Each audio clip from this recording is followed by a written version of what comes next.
berhasil mengecoh Belanda saat gerilya 1948, memunculkan berbagai cerita mengenai kesaktian Jenderal Sudirman. Berkat kepawaiannya memimpin perjuangan gerilya, kini bangsa Indonesia mampu merasakan kemerdekaan. Kisahnya saat melakukan perang gerilya pada tahun 1948 dan berhasil mengecoh Belanda, memunculkan berbagai cerita mengenai kesaktiannya.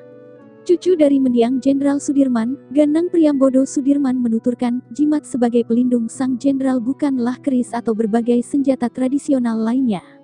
Genderang perang berbunyi, jantung berdegup kencang tatkala penduduk Yogyakarta tengah didatangi pasukan Belanda saat menikmati kemerdekaan pada tanggal 19 Desember tahun 1948. Bung Karno menyarankan agar Jenderal Sudirman beristirahat lantaran terbujur sakit dan tak melakukan gerilya. Bersifat tegas, Jenderal Sudirman tak mengindahkan permintaan Bung Karno. Sesampainya di Kediri, pasukan Belanda tiba-tiba menemukan persembunyiannya. Sejurus kemudian, pahlawan revolusi ini mengajak para prajurit untuk menggelar zikir. Mari kita berzikir agar diberi pertolongan Allah. Jangan sekali-kali di antara tentara kita ada yang menyalahi janji menjadi pengkhianat nusa, bangsa, dan agama. Harus kamu senantiasa ingat bahwa perjuangan selalu memakan korban. Jangan sekali-kali membuat rakyat menderita, ucap Jenderal Sudirman. Keberadaan Jenderal Sudirman yang diketahui Belanda rupanya dilaporkan oleh salah seorang prajuritnya. Kendati demikian, Jenderal Sudirman sebenarnya mengetahui hal ini. Anehnya, tak ada satupun pasukan Belanda yang mempercayai sang pengkhianat bangsa Indonesia itu mengenali identitas Jenderal Sudirman. Saat sang pengkhianat menunjuk Jenderal Sudirman, ia malah ditembak mati.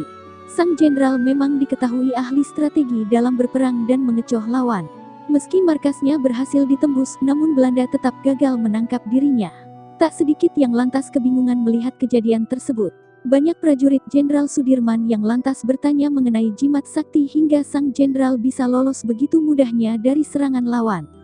Setelah kejadian tersebut, banyak anak buah Pak Dirman yang menanyakan jimat apa yang dipakai sehingga tentara Belanda sulit menangkapnya. Rupanya, Jenderal Sudirman memiliki 3 jimat yang selalu dipegang teguh. 3 hal itu adalah selalu menjaga wudhu, salat tepat waktu, serta mengabdi pada bangsa dan negara.